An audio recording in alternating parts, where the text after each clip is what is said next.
달 만에 10kg을 감량하셨는데요. 핵심 원칙은 딱 세 가지였습니다. 첫째, 식사 순서와 내용 조절입니다. 이렇게 하면 혈당이 급격하게 오르지 않아서 큰 도움이 됩니다. 결국 같은 열량을 섭취하더라도 인슐린을 많이 자극하는 음식이냐 아니냐에 따라 체중 변화가 달라질 수 있다는 뜻입니다. 세 번째는 통한 혈당 사용입니다. 몸의 지방으로 전환되는 것을 막을 수 있었습니다.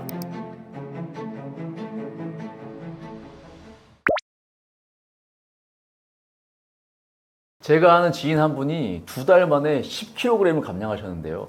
그분이 지킨 핵심 원칙은 딱 세 가지였습니다. 첫째, 식사 순서와 내용 조절입니다. 탄수화물은 식사 마지막에 소량만 드시고 그 전에 단백질, 채소, 건강한 지방부터 섭취하셨습니다. 이렇게 하면 혈당이 급격하게 오르지 않아서 인슐린 분비를 줄일 수 있고 이는 체중 감량에도 큰 도움이 됩니다. 왜냐하면 인슐린은 혈당을 지방으로 저장하는 작용을 하기 때문에 인슐린 분비가 잦고 많아질수록 체지방이 쉽게 쌓이게 됩니다. 반대로 인슐린 분비를 줄이면 체내 저장 모드가 아니라 연소 모드로 전환되면서 이미 쌓인 지방이 더 잘 활용되기 때문입니다. 여기서 중요한 점은 같은 칼로리를 섭취하더라도 인슐린 분비를 자극하는 정도에 따라 체중 변화가 다르게 나타날 수 있다는 겁니다. 1970년대 한국인의 하루 평균 칼로리 섭취량은 약 2050칼로리로 2000년대 이후에 평균 칼로리는 2000칼로리보다 오히려 더 많았습니다. 하지만 그 시기의 한국인의 평균 체중은 지금보다 훨씬 낮았고 비만율도 지금보다 훨씬 적었어요. 예를 들어 남성은 평균 14kg, 여성은 평균 5kg가량 체중이 증가했는데도 칼로리는 줄어든 셈이죠. 이는 단순히 섭취 칼로리만으로는 체중 증가를 설명하기 어렵다는 것을 보여주며 결국 같은 열량을 섭취하더라도 인슐린을 많이 자극하는 음식이냐 아니냐에 따라 체중 변화가 달라질 수 있다는 뜻입니다. 두 번째는 간헐적 단식입니다. 그런데 많은 분들이 간헐적 단식을 해도 기대만큼 성과를 못 내는 경우가 많습니다. 크게 두 가지 잘못 알고 있는 내용 때문인데요. 사람들이 잘못 알고 있는 첫 번째는 단식 시간 외에 무엇을 먹어도 괜찮다고 생각하는 것입니다. 하지만 단식이 아닌 시간대에 정제된 탄수화물, 과당이 많이 들어간 가공식품, 액상 음료 같은 걸 섭취하면 인슐린 분비가 크게 늘어나 체지방이 쉽게 쌓입니다. 그리고 만약 체중을 줄이고자 하는 목적이라면 저는 과일까지도 이때 주의하라고 말씀드립니다. 과일 속 과당으로 인해 체중 증가에 가속 페달을 밟을 수도 있기 때문입니다. 두 번째 알려드릴 내용은 간헐적 단식에 대해 잘못 알고 있다기보다는 조금 더 자세하게 알면 도움이 될 내용입니다. 간헐적 단식에도 여러 방식이 있습니다. 대표적으로 점심, 저녁을 먹고 아침을 굶는 MTRF 방식과 아침, 점심을 먹고 저녁을 굶는 ETRF 방식이 있습니다. 대부분 아침 식사를 하지 않는 게 익숙하다 보니 MTRF 방식으로 간헐적 단식을 시도하시곤 하는데요. 하버드 의대 연구진이 포함된 팀이 네이처 커뮤니케이션에 발표한 연구에 따르면 같은 칼로리와 식단을 섭취했음에도 ETRF 그룹이 MTRF 그룹에 비해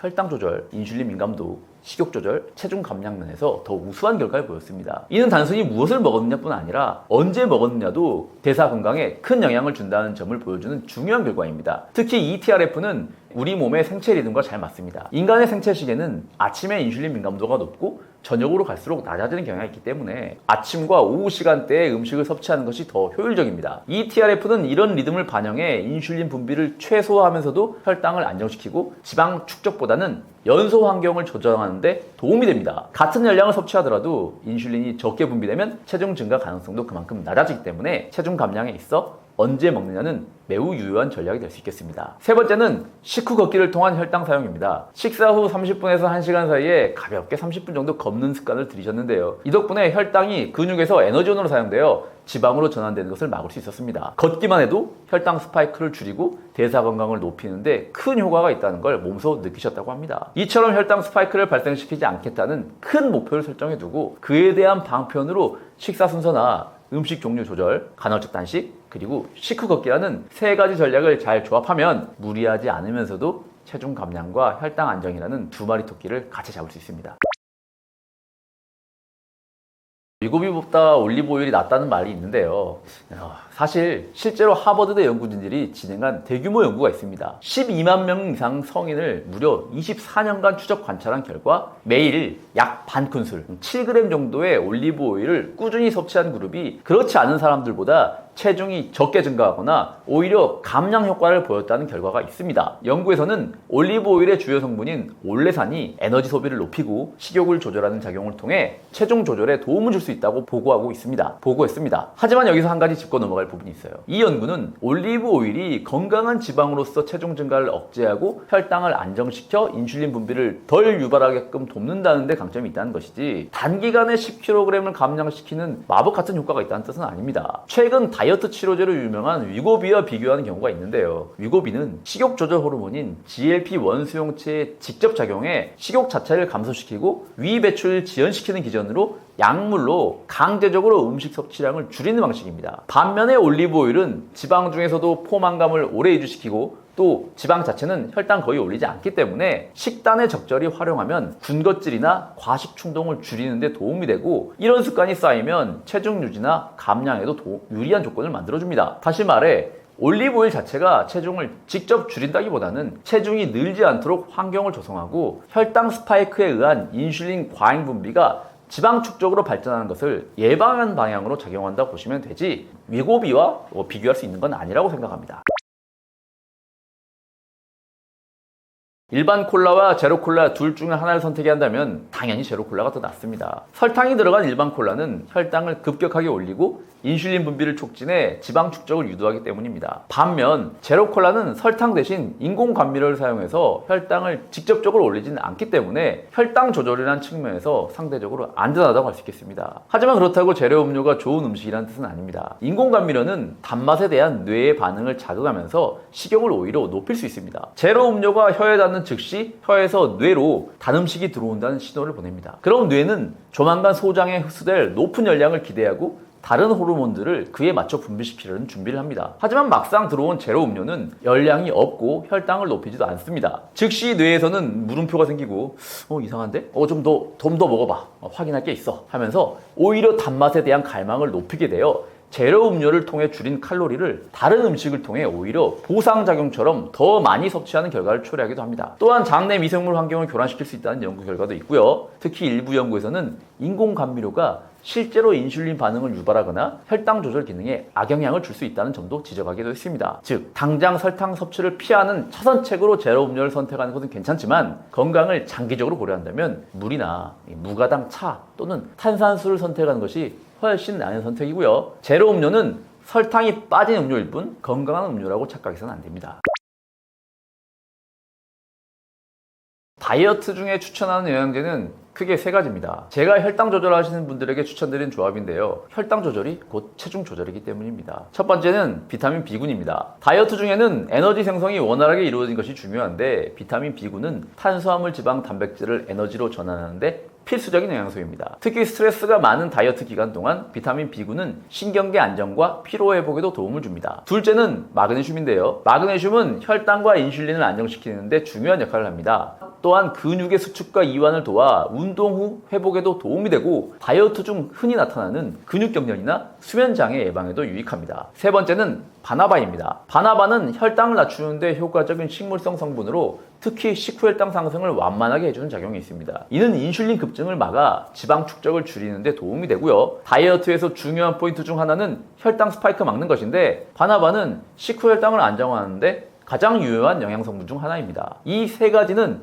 다이어트 중에 가장 기본이자 핵심적인 조합이고요. 체중 감량뿐 아니라 건강한 대사와 에너지 유지, 혈당 조절까지 모두 고려한 조합이라 특별한 이상이 없다면 누구에게나 권할 수 있는 영양제입니다. 반대로 다이어트 중에 피해야 할 영양제도 있습니다. 대표적으로 두 가지 말씀드리면 다음과 같습니다. 첫 번째는 고용량 카페인 보조제입니다. 일시적으로 식욕 억제나 집중력 향상에 도움을 줄 수는 있지만 심박수 증가, 불면증, 위장장애, 불안 증세 같은 부작용 위험이 큽니다.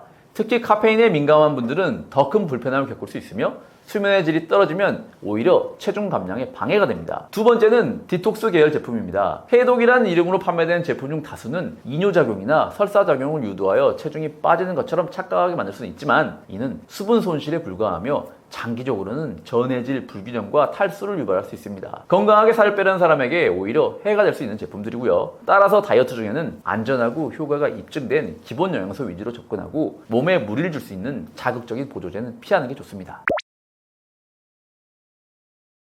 다이어트를 시작할 때 가장 먼저 드리고 싶은 말은 너무 많은 정보를 모두 따르려고 하지 마시라는 겁니다. 인터넷과 유튜브에는 수많은 다이어트 정보가 넘쳐나고 각기 다른 주장을 하는 전문가들이 너무 많습니다. 어떤 사람은 고지방 식단이 좋다 하고 어떤 사람은 채식이 정답이라고 말하죠. 누군가는 아침을 굶으라 하고 또 누군가는 아침을 먹으라고 합니다. 이럴 때 가장 흔하게 빠진 실수는 오늘은 이 방법, 내일은 저 방법, 이 방법 저 방법 계속 갈아타면서 몸과 마음이 지쳐버리는 겁니다. 다이어트는 단기간에 끝나는 프로젝트가 아니라 삶의 일부로 만들어야 하는 생활 습관의 변화입니다. 그래서 시작할 때는 단 한 가지 원칙만 정하고 그걸 꾸준히 실천해 보세요. 예를 들어 하루 한 끼는 탄수화물 없이 단백질 위주로 먹겠다, 혹은 식후에는 무조건 20분 이상 걷겠다, 이런 작고 단순한 원칙부터 시작하는 게 좋습니다. 그리고 가장 중요한 건 내 몸의 반응을 스스로 관찰하는 태도입니다. 똑같은 식단이라도 어떤 사람에겐 효과가 있지만 어떤 사람에게는 전혀 맞지 않을 수 있습니다. 몸은 정직하게 반응합니다. 너무 피곤하거나 소화가 잘 안 되거나 컨디션이 나빠진다면 그 방식은 내게 맞지 않는 겁니다. 마지막으로 다이어트는 절대 인내심만으로 이겨내는 일이 아닙니다. 잘 참는 사람이 아니라 잘 아는 사람이 성공합니다. 지금 당장 체중이 줄지 않더라도 혈당이 안정되고 폭식이 줄고 기분이 나아졌다면 이미 변화는 시작된 겁니다. 작은 변화 하나가 모이기 시작하면 반드시 큰 변화가 일어나고요. 그러니 조급해하지 마시고 내가 정한 한 가지 원칙부터 오늘 꼭 실천해 보세요.